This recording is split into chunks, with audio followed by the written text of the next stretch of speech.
Muy bien, pues muy buenas tardes a todas y todos. Mi nombre es José Manuel Muñoz, voy a ser el chairman de este panel, Legal Challenges of New Technology, patrocinado por la Fundación Tatiana. Es muy importante mencionar que el avance de la neurotecnología apunta a influir en diversos aspectos de nuestra sociedad, incluyendo ámbitos fuera de la medicina.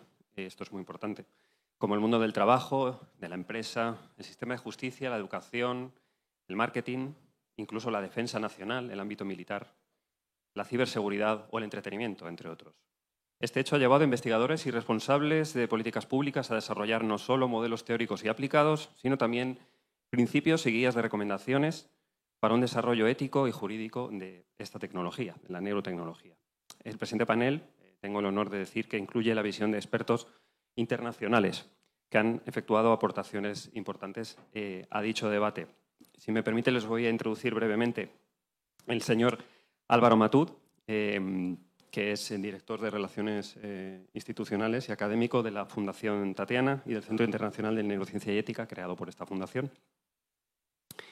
El señor Ramiro Orias, que fue encargado de coordinar la primera declaración supranacional que existe sobre la ética de las neurotecnologías en el Comité Jurídico Interamericano de la Organización de Estados Americanos.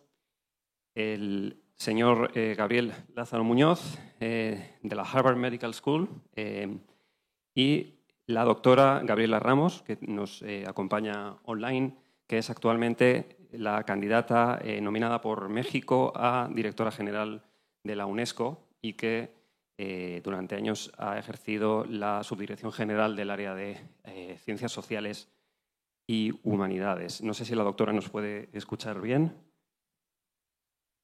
Bienvenida, muchísimas gracias. Para lanzar este panel me gustaría simplemente mencionar un poco cómo lo vamos a organizar. Voy a otorgar a cada uno de los ponentes un espacio del que ellos harán uso libremente, de unos 10-15 minutos cada uno, para que puedan introducir sus respectivas temáticas. Pueden utilizarlo plenamente o, si quieren, incluso pueden debatir con la audiencia o dar turno para preguntas, como ustedes prefieran. Y con el espacio que nos quede, por supuesto, intentaremos debatir con todos y todas ustedes. Vamos a empezar con el señor Álvaro Matut, que creo que nos va a hablar sobre las implicaciones de la neurotecnología y los desafíos jurídicos que esta tecnología afronta desde el punto de vista de las lecciones que nos dio la Escuela de Salamanca, que creo que la Fundación está promoviendo un importante proyecto al respecto. Nos encantará escucharlo. Pues muchas gracias, José Manuel, y buenas tardes a todos. Saludo también a los compañeros del panel, a la doctora Ramos, que nos acompaña.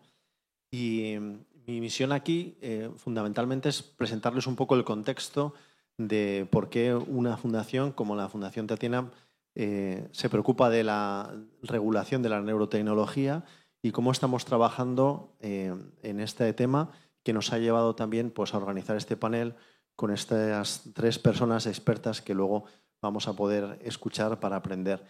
En primer lugar, les felicito también a los asistentes por haber elegido, pues, venir a conocer algo que está en la frontera del conocimiento, que realmente va a marcar los próximos decenios, pues, la evolución no solo de la tecnología, sino también de la ciencia, y sus implicaciones en el ser humano, como nos ha contado José Manuel, pues son muy importantes.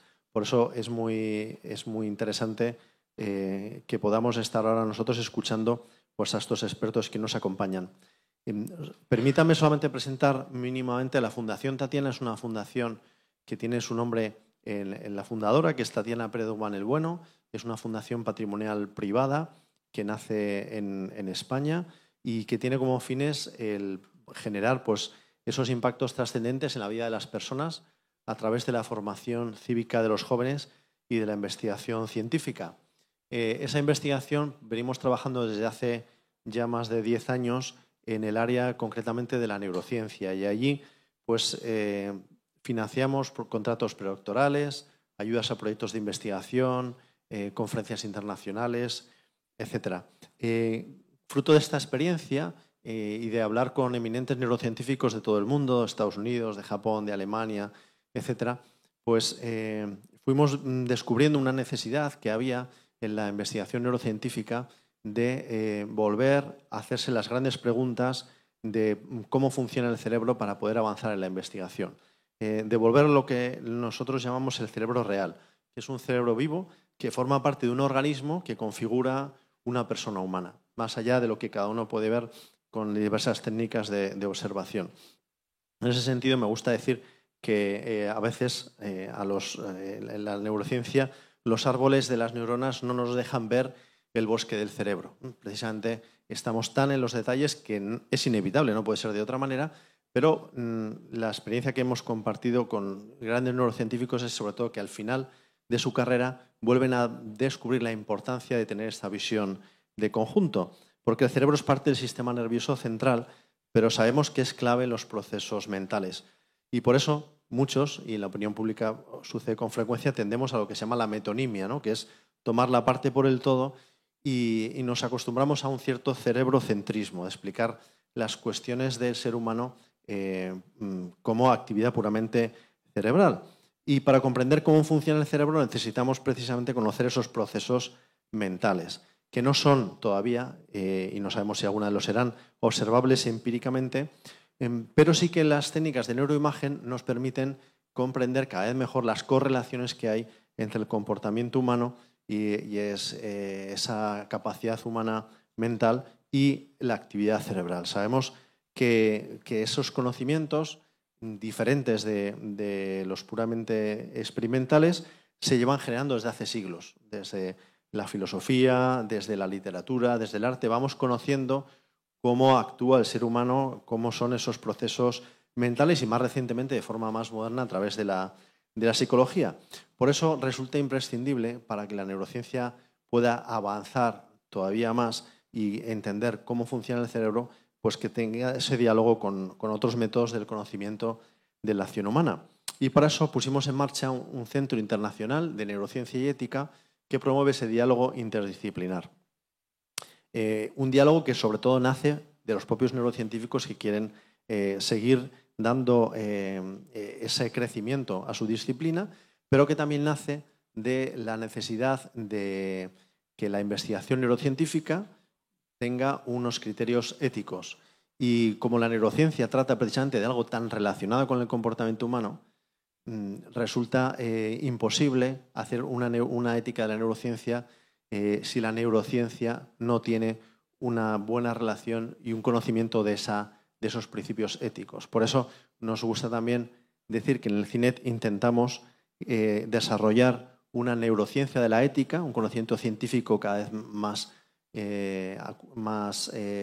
exacto de esos procesos de comportamiento que vienen regulados por la ética y a la vez una ética de la neurociencia, que podamos también desde la ética ir desarrollando una neurociencia respetuosa con la dignidad de las personas, con los derechos, etcétera, como ahora veremos. Por eso estamos intentando impulsar la interdisciplinariedad de abogados, neurocientíficos, psicólogos, filósofos, etcétera, y tenemos una serie de reuniones internacionales y formamos también pues, perfiles interdisciplinares a través de becas postdoctorales, etcétera, ¿no?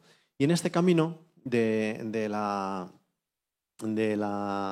interrelación entre la neurociencia y la ética, pues fuimos dándonos cuenta de la importancia que tenía pues, uno de los campos más punteros de la neurociencia, como es la neurotecnología. Ese abordaje de la interacción entre la tecnología y el cerebro humano que empieza a ser cada vez más realidad y que nos abre un panorama fascinante que puede tener una importancia decisiva en el tratamiento de muchas enfermedades, en la mejora de la vida de personas con diversidad funcional y que a la vez también, pues como a nadie se nos escapa, nos puede abrir la puerta también a posibilidades inéditas de influencia en el comportamiento de las personas, de manipulación, de desafíos a la privacidad, a la propia identidad personal, como luego veremos en las explicaciones de los distintos ponentes. En ese sentido, empezamos a trabajar con una visión humanista de la neurotecnología intentando influir en que ese desarrollo, tanto científico como tecnológico, pues esté al servicio de la mejora de la vida de las personas, que eso es lo que nos preocupa. Y allí nos apoyamos y nos encontramos cada vez de una forma más profunda con un acontecimiento histórico que a unos les puede parecer lo más opuesto a la neurotecnología, ¿no? Venimos a hablar del futuro casi y estamos haciendo referencia a un movimiento intelectual, a un acontecimiento cultural que sucedió hace 500 años de historia y que precisamente tiene mucho que ver con este país, con esta ciudad, como decía José Manuel, y viene en el título de la intervención, que es la Escuela de Salamanca. La Escuela de Salamanca, que podemos decir que fue realmente el think tank de la mayor organización política global de la historia en ese momento, que prendió aquí en República Dominicana y desde aquí se difundió por todo el continente, fue un movimiento que comenzaron una serie de académicos en una de las primeras universidades medievales europeas y que afrontó los debates de un momento de cambio de era parecido al que estamos viviendo nosotros ahora con la neurotecnología y con la inteligencia artificial. El descubrimiento de un nuevo mundo, la aparición de nuevas tecnologías, hizo que una serie de personas quisieran reflexionar y quisieran dar una respuesta sobre cómo habría que tratar a esas personas, cómo había que enfocar los planteamientos jurídicos acerca de esas nuevas realidades, incluso con una actitud crítica hacia la propia autoridad del monarca de aquel momento y pudiendo también incluso pues, alzar la voz para defender algunos derechos o algunas injusticias que se estaban cometiendo, como todos sabemos.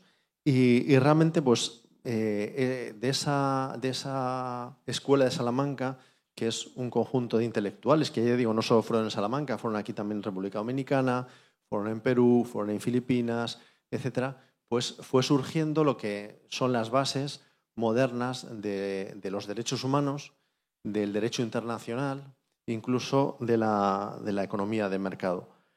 Por eso pensamos que es un precedente que nos puede ayudar a volver a recuperar ese espíritu de afrontar los retos del progreso con una mirada humanista y una serie de lecciones que me gustaría resumirles muy brevemente, que pensamos que pueden guiarnos en esa tarea que están haciendo los expertos, entre los que hoy forman parte de este panel, pues a la hora de pensar cómo afrontamos la neurotecnología para que esté al servicio del ser humano. La primera lección que se nos parece más evidente es precisamente esa interdisciplinariedad de la que hablaba antes. Ya no solo la intrínseca de la neurociencia, que nació precisamente para eso, sino a la amplia gama de puntos de vista de la medicina, de la ingeniería, la psicología, la ética, la antropología, las humanidades, etc. Pensamos que es algo importante para el desarrollo de la ética de la neurotecnología y de la regulación de la neurotecnología, con esa misma interdisciplinaridad que nos enseñaron pues, precisamente esas personas de la Escuela de Salamanca. En segundo lugar, esta escuela, como decía antes, que es profundamente internacional, también nos lleva a la reflexión de que el progreso neurotecnológico es global. Por lo tanto, la respuesta que tenemos que dar debe ser global. Cualquier avance neurotecnológico en cualquier sitio del mundo sabemos que va a afectarnos a todos, estemos donde estemos. Por eso resulta imprescindible que los esfuerzos nacionales se armonicen con los proyectos de los organismos internacionales y que estos mismos también vayan confluyendo. En ese sentido, estamos trabajando con diversos organismos internacionales en los procesos de reflexión que se están llevando a cabo y tengo también el placer de anunciarles que hemos convocado ya para febrero de 2026 una conferencia de la CINET Neurotech Conference precisamente para poner en común pues, los diversos esfuerzos que desde distintos organismos internacionales y expertos de comisiones asesoras están llevando a cabo y que sin voluntad ni pretender que haya un único consenso ni una sola regulación, sí que por lo menos entre los que están trabajando en distintos lugares del mundo y en distintas instituciones, pues conozcan mejor el trabajo cada uno de los demás. En tercer lugar, la Escuela de Salamanca nos enseña también la importancia de la independencia respecto al poder político y del poder económico. Como les decía, en la Escuela de Salamanca se planteó incluso un debate público sobre la legitimidad de la corona de la monarquía hispánica para conquistar los territorios americanos. Y fueron muy críticos también con ese poder. Y sabemos que la neurotecnología está poniendo también en las manos de diversas empresas y de estas instituciones públicas un poder que todavía ni siquiera alcanzamos a comprender bien. Por eso es muy importante el papel de la sociedad civil que está llevando a cabo para exigir transparencia a los actores públicos y privados. En cuarto lugar, la Escuela de Salamanca nos enseña también la fuerza que tiene cuando una serie de intelectuales de hacer una reflexión académica no sobre las teorías, sino sobre los problemas reales de su tiempo. Esa escuela pues, fue tomando en consideración las cosas que estaban sucediendo en el mundo en ese momento.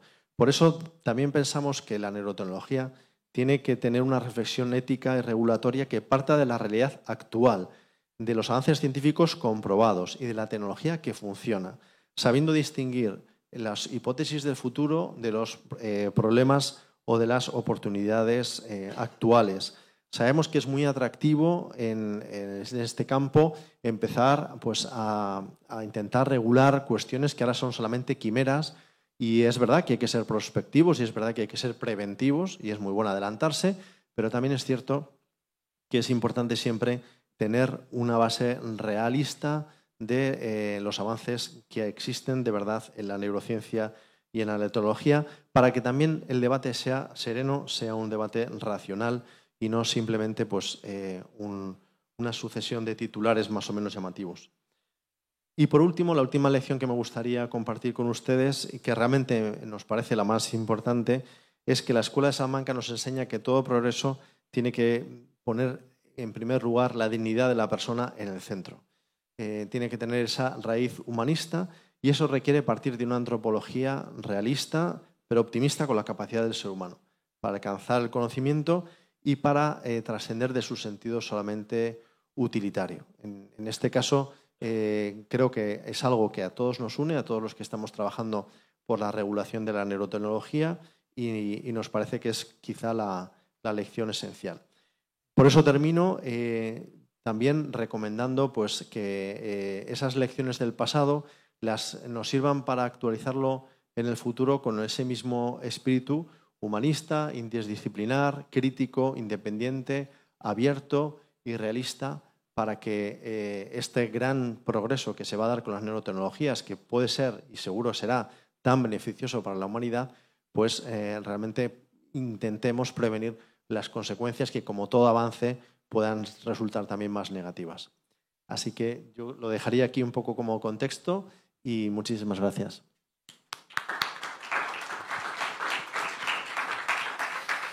Muchísimas gracias, Álvaro. Yo creo que es un proyecto muy interesante. Luego, en mi propia intervención, comentar, porque creo que hay paralelismos muy interesantes, ¿no?, entre el trabajo de la Escuela de Salamanca y lo que está pasando con la neurotecnología, como muy bien has anticipado.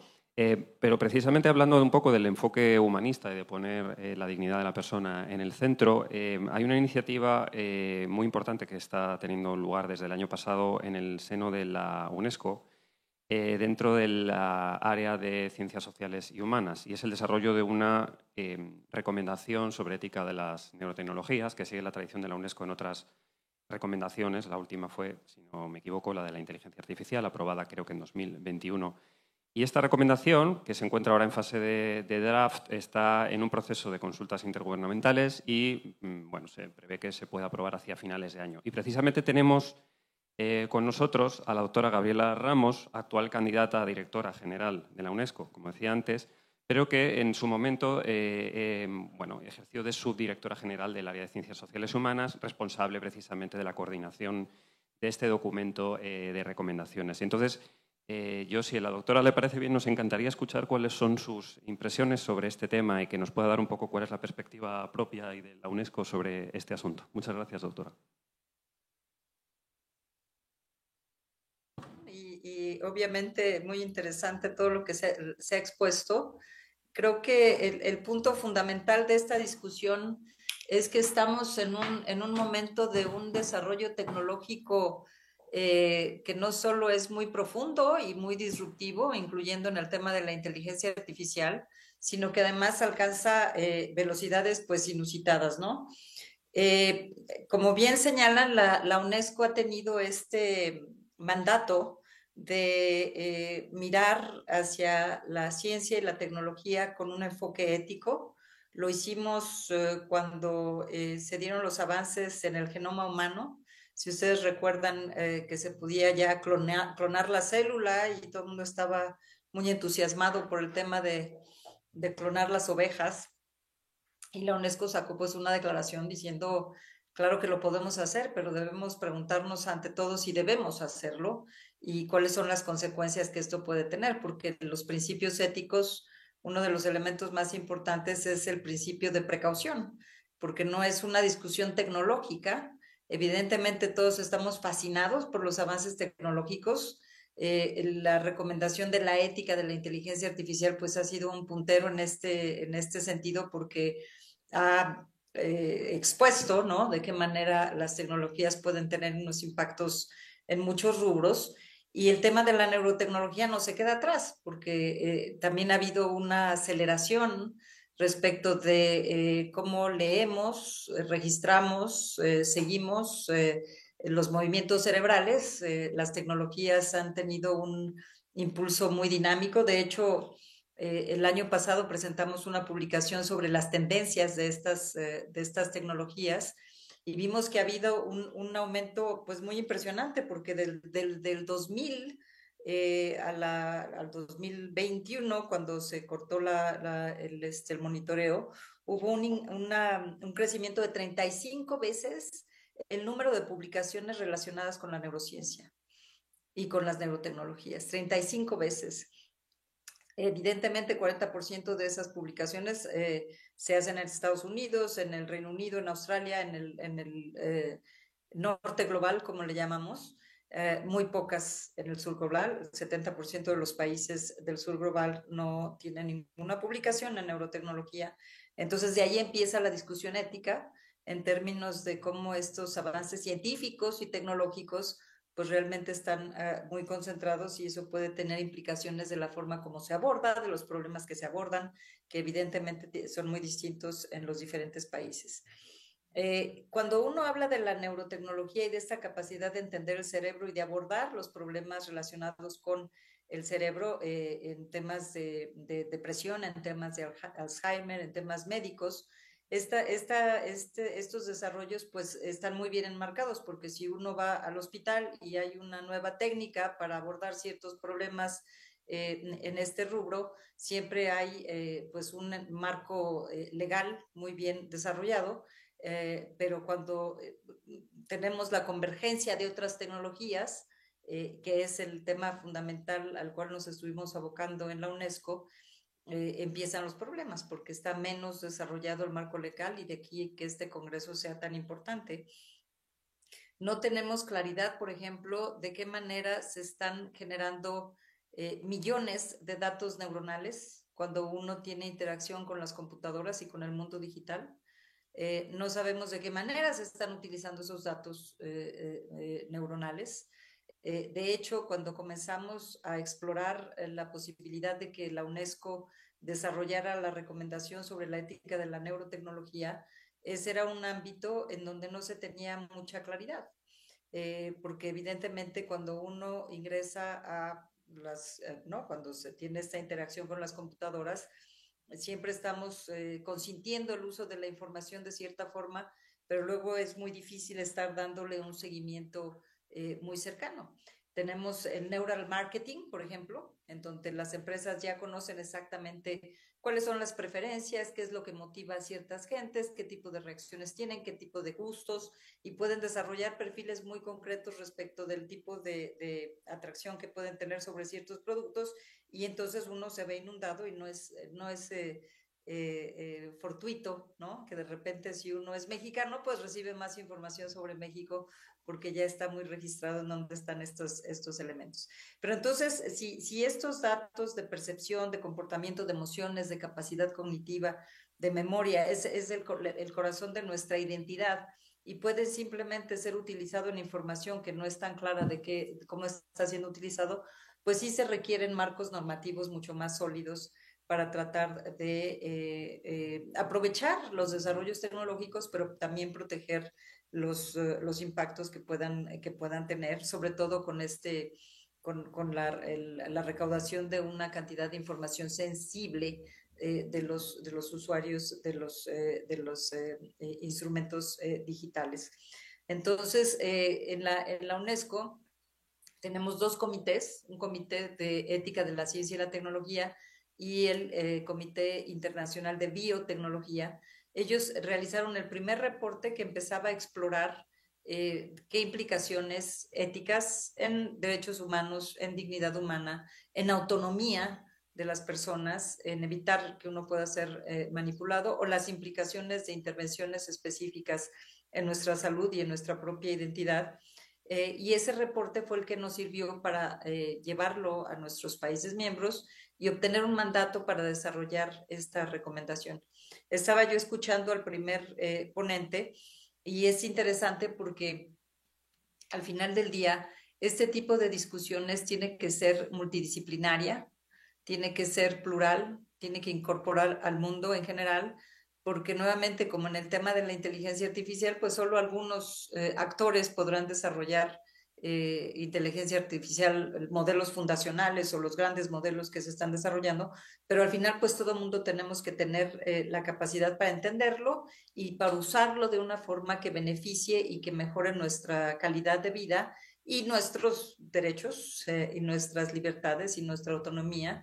Y entonces es ahí donde comenzamos a trabajar la recomendación, reuniendo 24 expertos internacionales, evidentemente expertos en neurociencia, expertos en neurotecnología, expertos en ética, ingenieros, biólogos, economistas. Y cuando uno reúne un grupo tan multidisciplinario con una perspectiva y expertos de un tema en concreto, lo que vincula es esta parte humanista y esta parte de reflexión de cómo podemos asegurarnos que estos desarrollos tecnológicos nos ayuden a construir pues, sociedades más igualitarias, nos ayuden a construir economías que sean mucho más inclusivas y evidentemente a controlar los posibles riesgos que siempre se presentan en la utilización de estos desarrollos.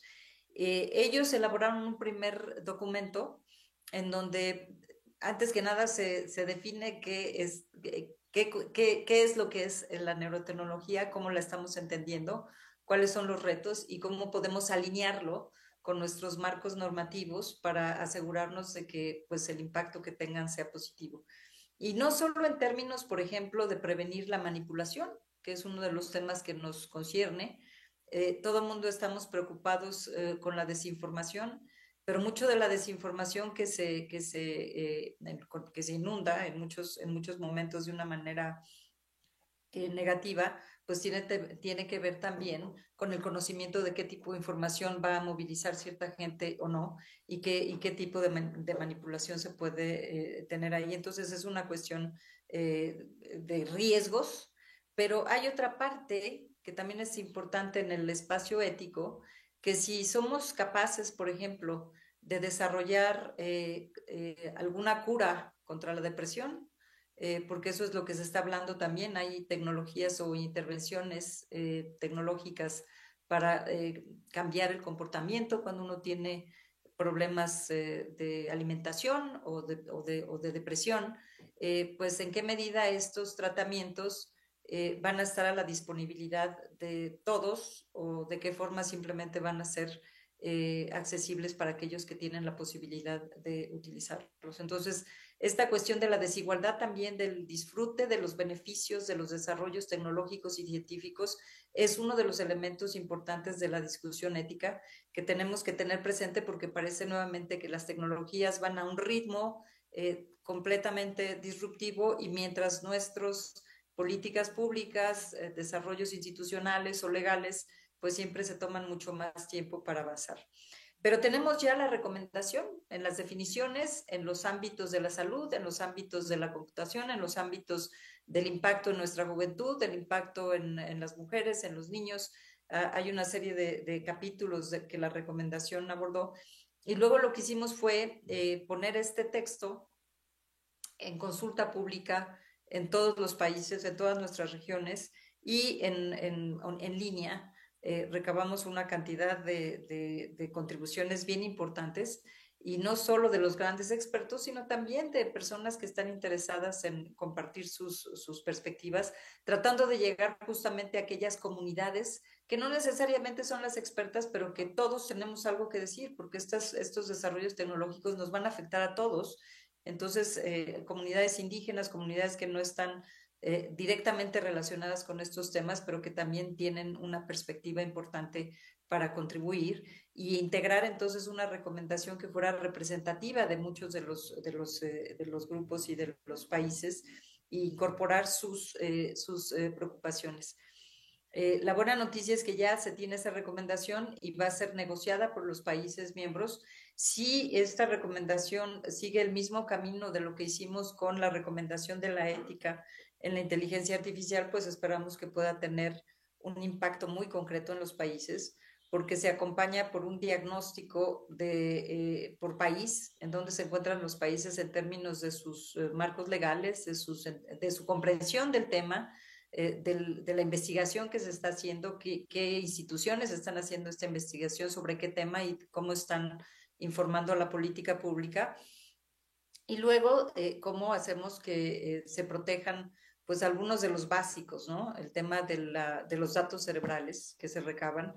Ese, digamos que es el punto más sensible de toda esta discusión respecto de la interacción entre la inteligencia artificial y la neurotecnología, porque al final del día, pues el tema de la privacidad adquiere otra dimensión, porque ya no solo estamos hablando de anonimizar los datos de quiénes somos, dónde vivimos y qué tipo de actividades hacemos, sino muy precisamente la cuestión de la identidad y de lo que nos mueve y nos preocupa, y esos datos pues tienen que estar bien protegidos. Hay algunos países que ya han legislado, España es uno de ellos, Chile es otro de ellos en algunos rubros de este tema, pero yo creo que el tener un debate global en donde instituciones como la UNESCO puedan informar, puedan apoyar a aquellas regiones que están menos preparadas para entender estos temas, pero que igual van a ser impactados por los desarrollos, es crucial. Es crucial porque, como dije al principio, esto no es una discusión tecnológica. Es importante conocer la tecnología, es importante pues prepararnos, pero es una discusión humanista y es una discusión social y es una discusión de entender cuáles van a ser los impactos de estos desarrollos tecnológicos en nuestras sociedades y en nuestra calidad de vida y también en nuestra propia identidad. Entonces es un tema muy importante y celebro que estemos discutiéndolo ahora porque está en construcción, pero en construcción tenemos que acelerar porque al final del día las tecnologías tampoco esperan. Muchas gracias.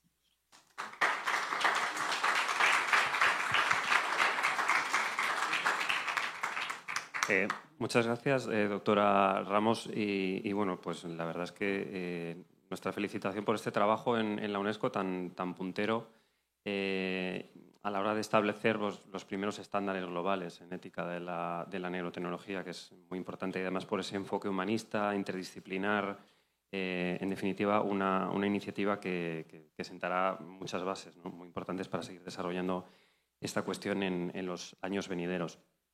En mi intervención particular, bueno, ya como les dije antes, mi nombre es José Manuel Muñoz, soy investigador del Centro de la Fundación Tatiana y soy el responsable del área de la línea de ética de la neurotecnología. Y en mi breve intervención, porque me gustaría dejar espacio para los demás ponentes, sí que quería hacer algunos comentarios sobre por qué creo que es tan importante esta cuestión desde un punto de vista más científico y cuáles son, a mi juicio, las grandes prioridades éticas, ¿no?, que tienen que ver con esta cuestión. Entonces, bueno, lo primero es ¿qué es la neurotecnología, ¿no? ¿Cómo podemos definir esta tecnología. Neurotecnología es cualquier técnica que empleamos para estudiar, para leer, para registrar lo que ocurre en nuestro sistema nervioso a nivel anatómico, fisiológico, funcional. O también podemos utilizarlas para manipular esta actividad cerebral. Es decir, muchos científicos utilizan la metáfora de leer y escribir en el cerebro, ¿no? Se puede leer o escribir en el cerebro utilizando las neurotecnologías. Pero una cuestión muy importante, y con esto no pretendo minusvalorar el valor de la neurociencia y la neurotecnología en el ámbito médico, que sus principales aplicaciones nacieron allí, pero el gran debate ético de la actualidad tiene que ver con las implicaciones de esta tecnología fuera de las paredes de los hospitales, fuera de las clínicas, fuera de los laboratorios que tienen implicaciones a nivel de tratamiento de enfermedades neurológicas o psiquiátricas. Y una pista sobre por qué es tan importante este ámbito, digamos, extraclínico es las cifras de inversión global en neurotecnología de los últimos años. Sin ir más lejos, por ejemplo, en el año pasado se invirtieron a nivel global unos 20.000 millones de dólares. Yo hice el ejercicio de mirar el Producto Interior Bruto de los países del planeta y más de la mitad de los países del planeta tienen un Producto Interior Bruto inferior a esta cifra de inversión global en neurotecnología, solo en el año 2024. Y de estos 20.000 millones, 1.500 millones fueron en inversión de capital riesgo. Entonces, está habiendo una gran inversión en este tipo de tecnologías y probablemente sea precisamente por estas aplicaciones no médicas, ¿no? Una pista también nos la da que uno de los principales magnates del mundo, cuyo nombre no voy a mencionar en este momento, pero que pueden deducir que es dueño de una de las principales redes sociales, que es mano derecha de uno de los principales líderes mundiales, también posee una de las principales empresas neurotecnológicas del mundo, ¿no? Y esto nos indica algunas de las cuestiones que ya han mencionado otros ponentes, la interacción entre diversos tipos de tecnologías, las tecnologías digitales, las tecnologías biométricas, las tecnologías que tienen que ver con el cerebro. Y si no me creen, pues hagan caso, por ejemplo, a lo que dijo el creador del Foro Mundial de Davos el año pasado en la televisión francesa, donde dijo claramente que la tendencia económica para los próximos 10 años, donde va a haber un gran salto tecnológico, va a ser la fusión de las tecnologías digitales, biométrica y cerebral. Por ejemplo, en el ámbito laboral ya está habiendo muchas empresas que están haciendo estudios piloto donde integran electroencefalografía para medir los niveles de actividad cerebral relacionados con la productividad laboral o con la fatiga. Integran sensores biométricos a nivel de la piel, a nivel de latidos del corazón. Y, por supuesto, todo esto es analizado con tecnologías digitales, con inteligencia artificial. Entonces, tenemos aquí una convergencia de datos a diversos niveles tecnológicos que hace extremadamente complejo el asunto desde un punto de vista ético y científico.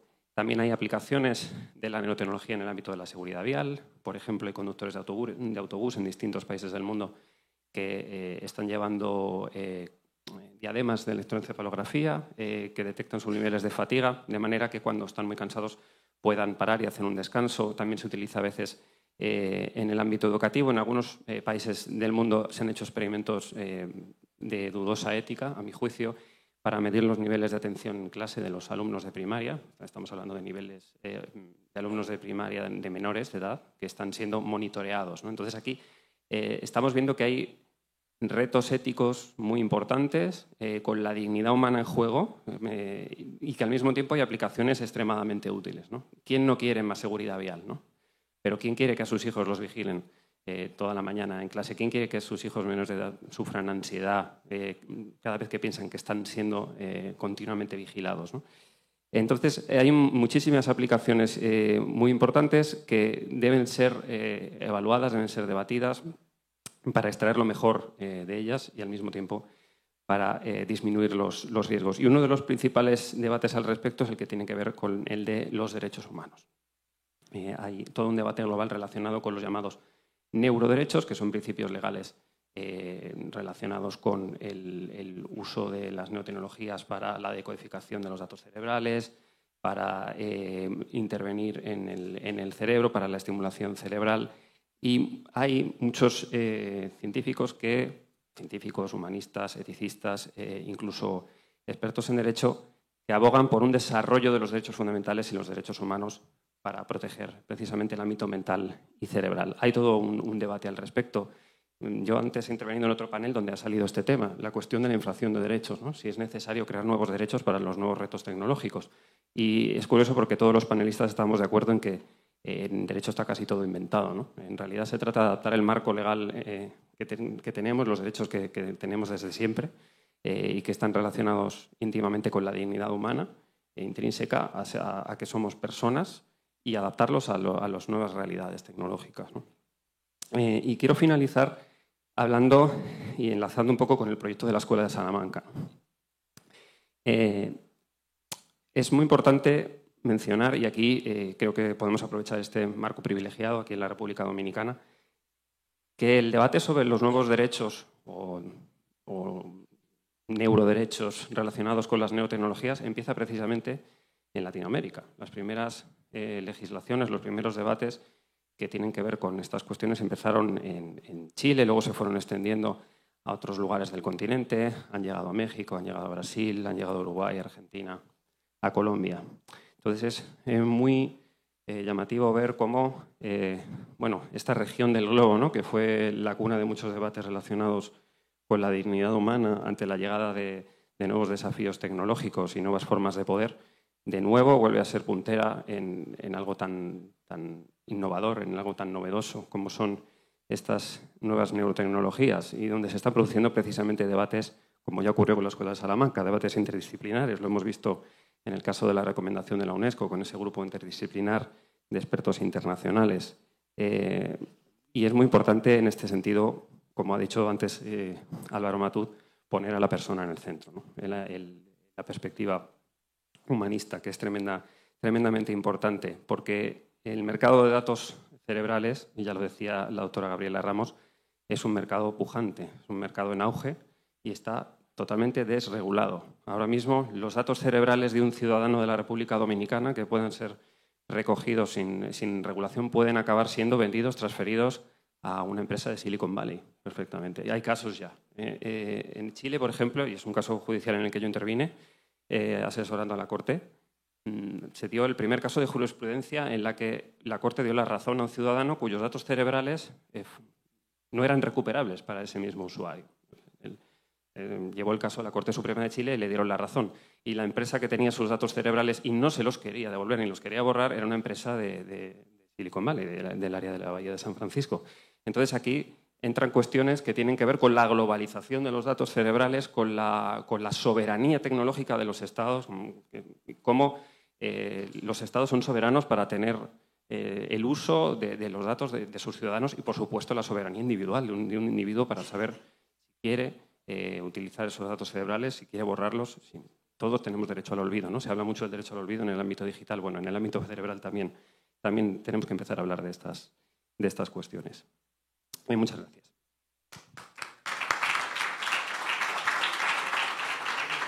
Sí, vamos a movernos.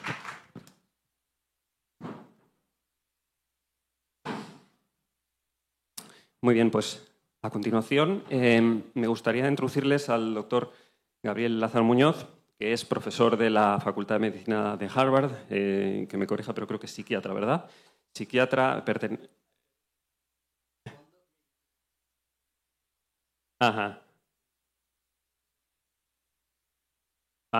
Me vas a perdonar, pero sí que perteneces al departamento de psiquiatría. Bien.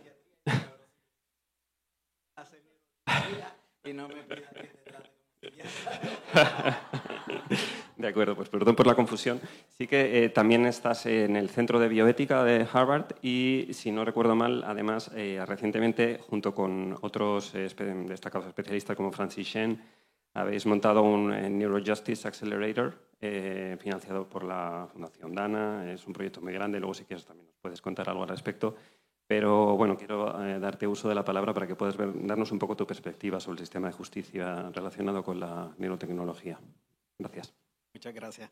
Gracias por esa presentación.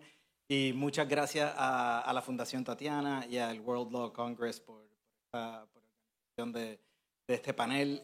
Mi intervención va a ser en inglés. Si tienen alguna pregunta, con mucho gusto les puedo contestar en español, pero estoy más acostumbrado a trabajar estos temas en inglés. Okay, so good afternoon again. Thank you to the organizers of the World Law Congress and the Tatiana Foundation for the invitation. And thank you to all of you for being here.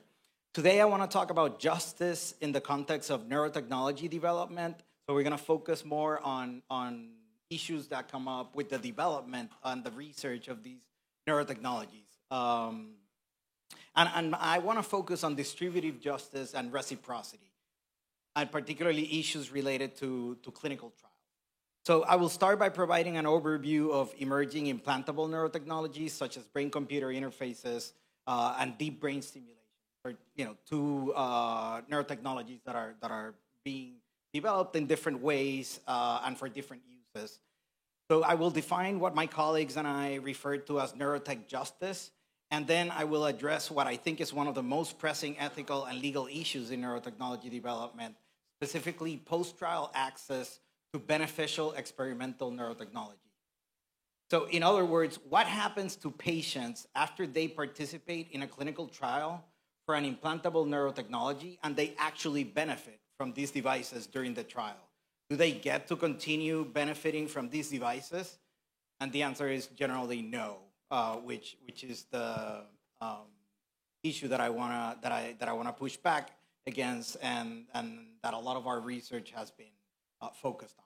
So by implantable neurotechnology, I mean devices that may be implanted in different parts of the body, of the nervous system, and often the brain, and that's obviously our focus today, in order to provide electrical stimulation to certain areas of the brain, and which provide often symptom relief for difficult to treat health conditions.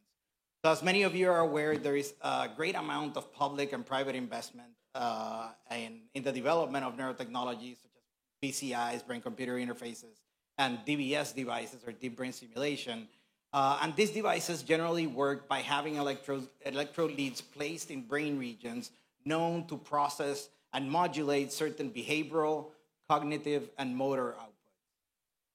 Brain-computer interfaces such as the Link, which is the BCI that Elon Musk's company Neuralink is developing, or Synchron's Stentrode, which is similar to a stent like you would implant in the heart to improve blood flow.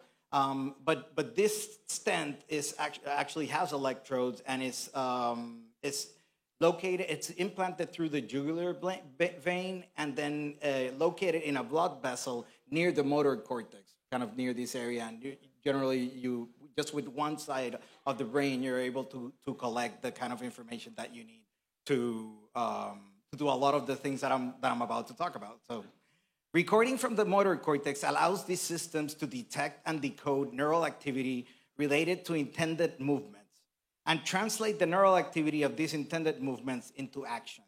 For example, in patients with paralysis due to spinal cord injury, traumatic brain injury, or ALS, amyotrophic lateral sclerosis, which can impair movements that allow a person to speak, type, or move their limbs. These devices can detect neural activity related to intended movements and turn that neural data into movements such as grabbing a cup of coffee with a robotic arm, or digitally produce speech just by reading a person's brain activity. So, and producing the words the person is intending to say. So the person doesn't, have to speak. You can record brain activity, and you can identify what are the words, what are the movements that the person is trying to make. And by identifying that neural activity, you can decode that and then recreate that in speech. And not only that, but actually researchers can even use artificial intelligence to reproduce the patient's voice before they lost their ability to speak, so they can use their own voice to interact with relatives and others. And thus, assisted by these brain-computer interfaces, a person who lost their ability to speak can actually engage in conversation in real time. And you can, find videos online of these kinds of developments. These are usually speech decoders, is how they refer to it. And as you might imagine, regaining the ability to speak or at least use a computer can have a great impact on these patients' lives. Other implantable neural devices, such as deep brain stimulation, that have been around for longer and are used pretty often for Parkinson's disease, are generally placed on both hemispheres of the brain, so both sides of the brain, to target and stimulate regions that help manage symptoms. And this can be symptoms, as was mentioned before, of treatment-resistant depression, obsessive-compulsive disorder, compulsive eating, Parkinson's, dystonia, just to name a few. There's a lot of research in this area, a lot of interest in identifying other brain regions that can help manage different conditions that are difficult to treat. And for example, about 30% of patients with depression do not respond to any available treatments. So you have a pretty large population of individuals who are not responding to medications and could potentially, or other treatments, and could potentially benefit from these technologies.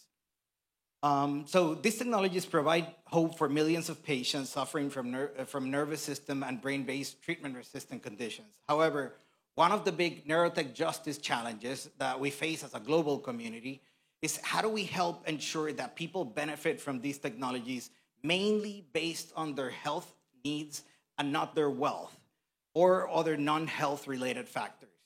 Another important aspect of neurotech justice is how do we help ensure the safety and well-being of patients during the research, development, and eventual deployment of these technologies. Recently, my colleagues, Professor Francis Chen, Professor Teresa Williamson, and I started the Neurotech Justice Accelerator at Mass General Brigham. We call it NGEM, in Boston, Massachusetts, with the support of the Dana Foundation. By neurotech justice, we refer to issues of equity, access, and reciprocity in neurotechnology development. For example, how do we help ensure that individuals with lower socioeconomic means have the opportunity to participate in clinical trials for experimental neurotechnology? Or how do we help ensure that patients have access to approved neurotechnologies regardless of their wealth? And how do we promote reciprocity and medical well-being for those people who contribute to the development of neurotechnologies by participating in neural device clinical trials? Many times during a clinical trial, patients with otherwise treatment-resistant conditions, and people who have tried many different interventions, many different treatments, but nothing has worked for many years, and often happens with depression, Parkinson's.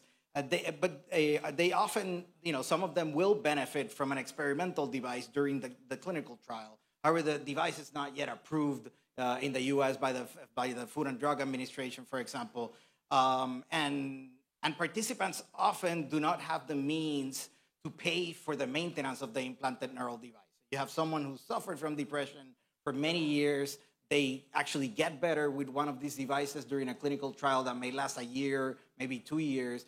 Then once the trial is over, you don't have the means to actually continue paying for the maintenance of the device. So you would basically go back to re-experiencing all these symptoms of pretty severe depression.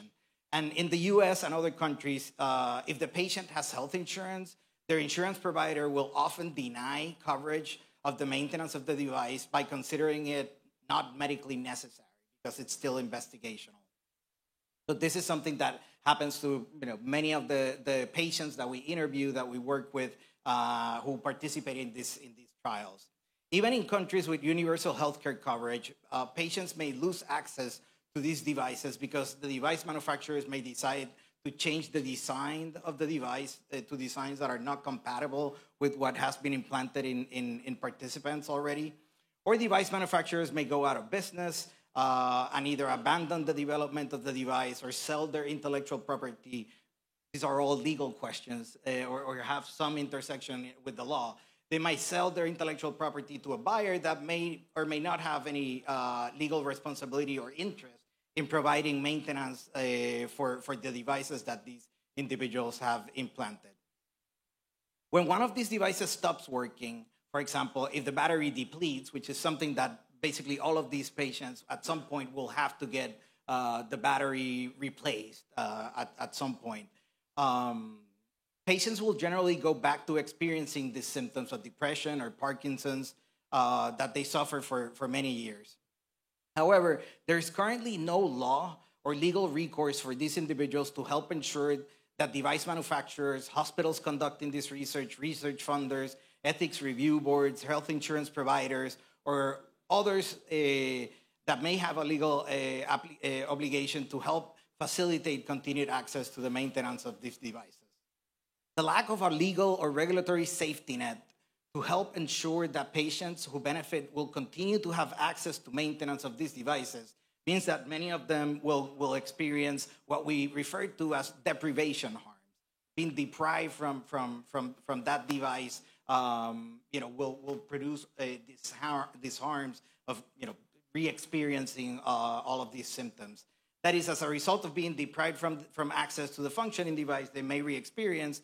And many of the participants will often mention that they are not sure if they would be able to cope with these deprivation harms or if they would consider ending their lives given the difficulties associated with the condition.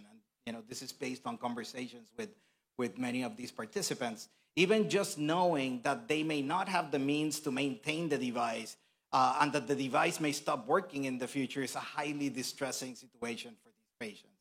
For example, some participants in these trials have told us at the end of the study, and I quote, at the end of the study, if the device is still working well, if they want it back, they're going to have to fight me for it. Regarding post-trial access, researchers have told us, I think it's a huge issue that we don't have great answers to at this point. And another said that there's no greater shame in our world than offering a service and taking it away. That's always what keeps researchers up at night. I think that you have to find a way to keep it in if the patients find it to be beneficial. Some will argue that at least the patients with these treatment-resistant conditions were able to experience relief for the year or two that they participated in the trial. And that the consent forms generally state that if participants need any care related to the experimental device at the end of the trial, the participants would need to get device-related care covered by their health insurance in the US, or they would have to pay for the cost themselves. So they're aware of these issues.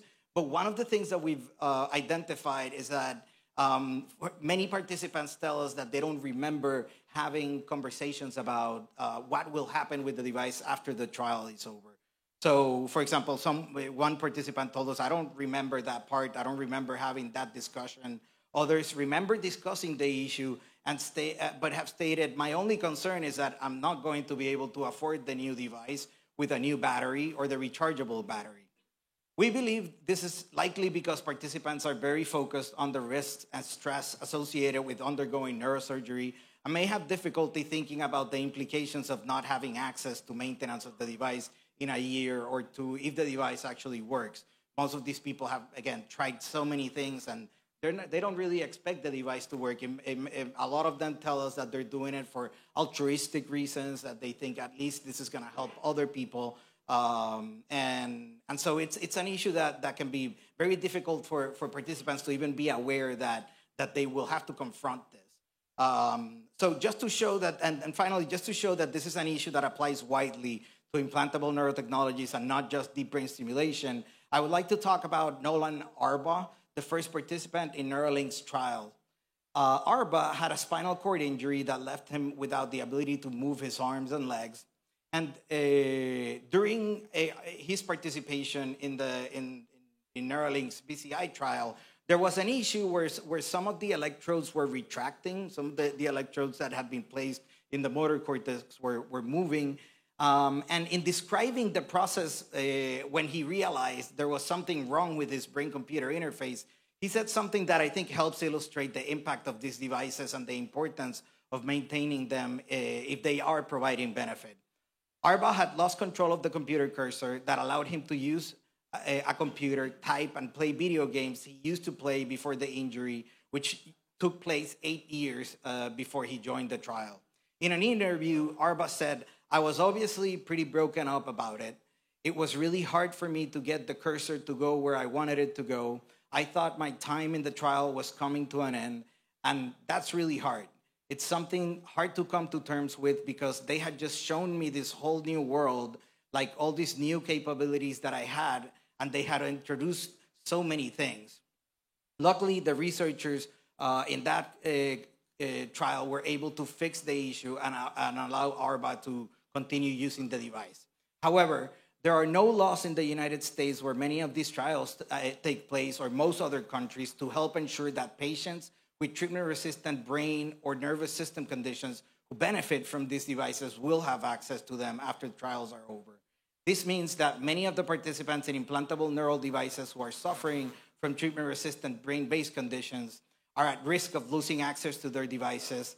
These patients will likely experience these deprivation harms that we've been talking about, such as severe treatment-resistant depression or paralysis, even though these individuals have sacrificed in so many ways for the development of these neurotechnologies that can benefit millions of patients. As a society, we have been able to develop and implant a brain device that can manage these treatment-resistant health conditions. The device is already implanted and working in a patient's brain, and due to failure to plan or being willing to invest the resources necessary, these patients will go back to experiencing a debilitating, potentially lethal health condition, even with the solution to their health condition already implanted in their bodies. This is something that we should not allow, and we need our legal and regulatory systems to catch up to these challenges to help these vulnerable patients. Thank you for your attention.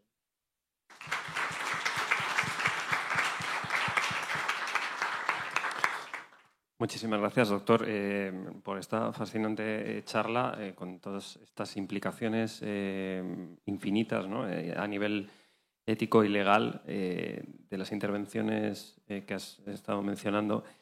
Simplemente quería hacer un breve comentario o pregunta, y es de entre, como digo, la innumerable lista de aplicaciones interesantes que has mencionado. Mencionabas esta decodificación del lenguaje, ¿no? Estos speech decoders. En mi opinión, y quería saber tu opinión como experto, ¿no?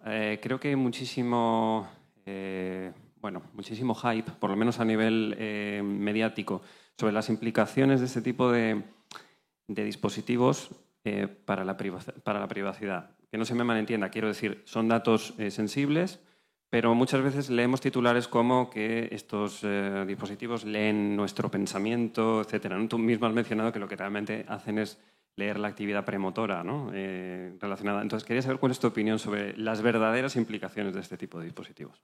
Sí, eso es un debate muy interesante, esta idea de si estos aparatos están leyendo tus pensamientos. Y pues la realidad es que depende, es bastante limitado lo que puedes lograr y de la manera que lo puedes lograr, ¿verdad? Porque, por ejemplo, para que puedas leer las palabras que una persona está tratando de decir, lo que está haciendo pues es mirando esa corteza motora y decoding, ¿verdad? Tratando de interpretar qué es lo que significa esa actividad y pues de ahí pues decir, pues ok, mira, esto es lo que la persona está tratando de decir. Eso conlleva muchísimo entrenamiento con el paciente para poder identificar exactamente cuáles son las palabras que la persona está tratando de decir, mucha práctica para aprender a utilizar el aparato. Así que hay ciertas... Entiendo la preocupación, y es una preocupación muy válida de cómo se van a utilizar estas tecnologías, pero yo creo que estamos todavía a tiempo de establecer ciertas regulaciones que nos ayuden a que sea voluntario el uso de estas tecnologías, de que no se pueda hacer quizás de manera no invasiva, donde pues hay personas que están tratando de desarrollar sistemas que con functional MRI, por ejemplo, o otro tipo de imagen cerebral puedas leer ese tipo de actividad. Muchísimas gracias por la clarificación. Y para terminar, last but not least, como se suele decir, tenemos al doctor Ramiro Orias, que durante varios años estuvo en el Comité Jurídico Interamericano de la Organización de Estados Americanos y fue el encargado de coordinar la primera declaración internacional que se aprobó sobre ética de la neurotecnología y los derechos humanos relacionados. Entonces, estamos con muchas ganas de escuchar cuál fue la experiencia del doctor al respecto y cuál es su punto de vista. Gracias. Muchas gracias a José Manuel. Un agradecimiento al Congreso Mundial del Derecho, a la Fundación Tatiana por la oportunidad de participar de este panel. Agradezco a Gabriel toda la explicación previa que me permite ahorrar parte de lo que tenía previsto en esta presentación y que ha mostrado las múltiples aplicaciones que puede tener el desarrollo de las neurotecnologías y estas interfaces que pueden conectar el cerebro humano con dispositivos tecnológicos, con inclusive aplicaciones basadas en inteligencia artificial. Nosotros consideramos que este desarrollo no es ni bueno ni malo en sí mismo, sino cómo se lo utiliza. Hay mucha preocupación de que hay unos riesgos, de que se está tocando el santuario de la vida humana, el cerebro, la actividad mental. Hay estas percepciones de riesgos crecientes. Y aquí entonces una de las primeras preguntas que nos tenemos que hacer es ¿qué entendemos por los neuroderechos? ¿No? Es un conjunto de normas, de directrices orientadas a proteger el cerebro humano, su actividad neurológica, su actividad mental, solamente, o más bien es un conjunto, es un marco destinado a proteger los derechos y las libertades fundamentales que se derivan de la dignidad del ser humano, ¿no? En ese sentido, cuando se inició esta reflexión en el seno del Comité Jurídico Interamericano, que es el órgano consultivo de la Organización de Estados Americanos que contribuye al desarrollo y a la armonización del derecho en el hemisferio, se tomó esta primera definición, ¿no? O esta definición más amplia. Lo que se necesita es unas normas que protegen la dignidad del ser humano, su integridad, su vida, su salud, desde esta perspectiva más holística frente al impacto que podrían tener el desarrollo de estas ciencias, de estas tecnologías que hoy se conocen como las neurociencias.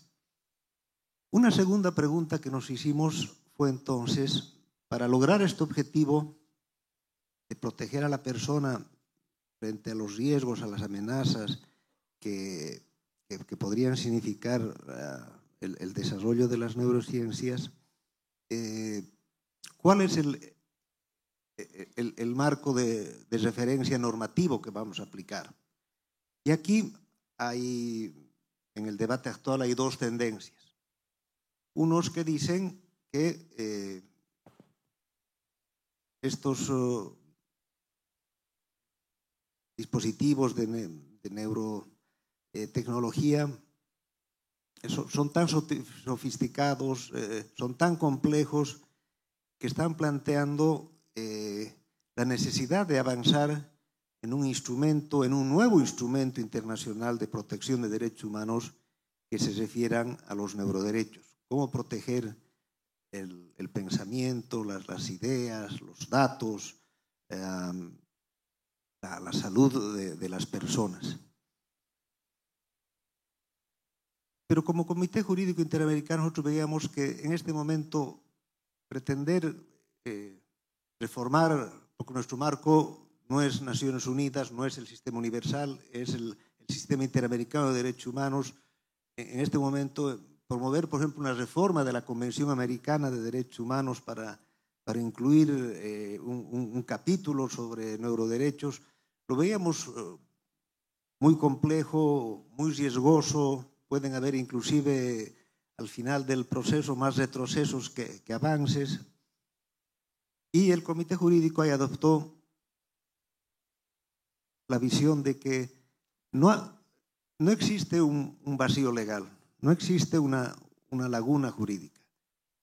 Estos problemas se los puede abordar en el marco de los instrumentos internacionales vigentes, ¿no? La Convención Americana de Derechos Humanos protege la libertad de pensamiento. Seguramente cuando lo escribieron no pensaron que si la libertad de pensamiento podía estar en riesgo por un sistema, por un dispositivo basado en los estudios de la neurociencia. Pero la libertad de de pensamiento, la integridad, el derecho a la salud de las personas, la protección de datos, se habla de los neurodatos. El sistema interamericano desarrollado inclusive unos principios interamericanos en protección de datos, para la protección de datos personales, donde hace unas definiciones de datos especialmente sensibles que requieren una protección reforzada. ¿Acaso los datos neuronales no entran dentro de esa definición? Entonces es así que el comité avanzó en sus deliberaciones y finalmente adoptó una declaración de 10 principios donde se establecen una serie de garantías que permiten interpretar el marco convencional vigente, pero aterrizado a esta nueva realidad tecnológica emergente de vanguardia, con el fin de promover su desarrollo. Nosotros creemos que los fines terapéuticos que significan las neurociencias, los fines terapéuticos que significan las neurotecnologías, se adapta bien a aquel principio del derecho internacional que cuando se refiere a los beneficios del progreso dice que estos tienen que ser compatibles con el bienestar común. En ese sentido, la Declaración Interamericana se constituye en la primera declaración de un órgano internacional específico que se refiere de forma a través de sus instrumentos jurídicos, se expresa y desarrolla una normativa específica para las neurociencias. Si bien el tema desde el 2017 ha venido discutiéndose en distintos foros, ¿no? Hemos escuchado las reflexiones que se han dado en el marco de la UNESCO, que vienen desde la bioética. La OSD también adoptó un instrumento que habla sobre innovación responsable, otros órganos del Consejo de Europa. Hay diversas reflexiones que se han venido abordando. El propio Consejo de Derechos Humanos le pidió a su comité asesor desarrollar un estudio sobre las neurotecnologías y su impacto en los derechos humanos. En ese sentido, nosotros creemos que hay un régimen internacional en construcción, un régimen al que están aportando distintos órganos de la comunidad internacional a su perfeccionamiento. Y aquí viene la última pregunta que nos hicimos en el comité. ¿Estos dilemas son solamente dilemas éticos? ¿Plantean obligaciones de tipo moral? Las obligaciones morales, como el mundo de la deontología, pues son principalmente convicciones personales de lo que está bien, de lo que está mal, cómo profesionalmente hay que abordar una disciplina como esta, o más bien se trata de obligaciones jurídicas de derecho internacional. Y nosotros creemos que, dada la intensidad del desarrollo de la investigación en esta materia, un abordaje desde la ética creemos que está quedando insuficiente para la complejidad de este desarrollo tecnológico. Creemos que es importante avanzar en la concreción de obligaciones jurídicas para que los estados tengan el deber de garantizar que quienes hagan uso de ellas, las empresas, la academia, los investigadores, tengan la visión de que en el centro de todo el proceso de investigación está el ser humano, su dignidad, la protección reforzada que tenemos que que garantizar a las personas. Sin embargo, creemos que se hace camino al andar. Seguramente en algún momento habrán tal vez instrumentos de derecho más duro, de derecho vinculante. Sin embargo, toda esta reflexión que se está dando en distintos espacios de Naciones Unidas, de la Organización de Estados Americanos, en foros académicos, en foros jurídicos como este, están contribuyendo a crear unos principios más o menos universales, generales, que permitan dar unas directrices que guíen al desarrollo de las neurociencias. Así que con eso yo quisiera empezar y luego tal vez en la segunda parte explicar un poco más los contenidos de la declaración.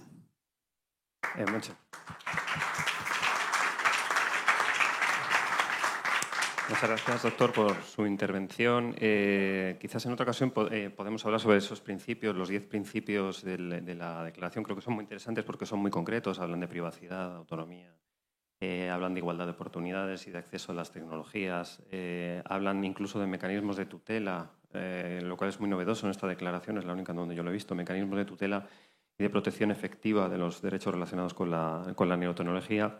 Desgraciadamente estamos llegando ya al final del panel, no nos queda casi tiempo. Ha sido un verdadero placer escuchar a los 4 ponentes que teníamos en el día de hoy y me gustaría terminar con una reflexión final, ¿no? Desde la Fundación Tatiana se está promoviendo este proyecto sobre las lecciones que la Escuela de Salamanca nos trae 500 años después en este nuevo mundo tecnológico. Creo que es una idea que es mucho más profunda de lo que puede parecer. Creo que es una idea mucho más profunda de lo que podría parecer, porque hace 500 años la Escuela de Salamanca sentó las bases de un nuevo derecho, ¿no? Ante una nueva realidad en un nuevo mundo, ¿no? Y ahora vivimos en un nuevo mundo tecnológico con una nueva realidad donde puede que tengamos que volverle a dar una vuelta al derecho. Hasta ahora el derecho siempre se basó en las acciones, siempre se basó en las relaciones interpersonales basadas en la acción, pero nunca se basó en el pensamiento, porque siempre se pensó que el pensamiento no hacía falta protegerlo, ¿no? Con estas nuevas tecnologías quizás sea necesario empezar a pensar en una nueva realidad, en un nuevo derecho basado también en la protección del pensamiento, porque eso empieza a estar también ya al alcance de estas nuevas tecnologías. Entonces, creo que la Escuela de Salamanca tiene 500 años después mucho que enseñarnos al respecto. Muchas gracias a todos por su atención.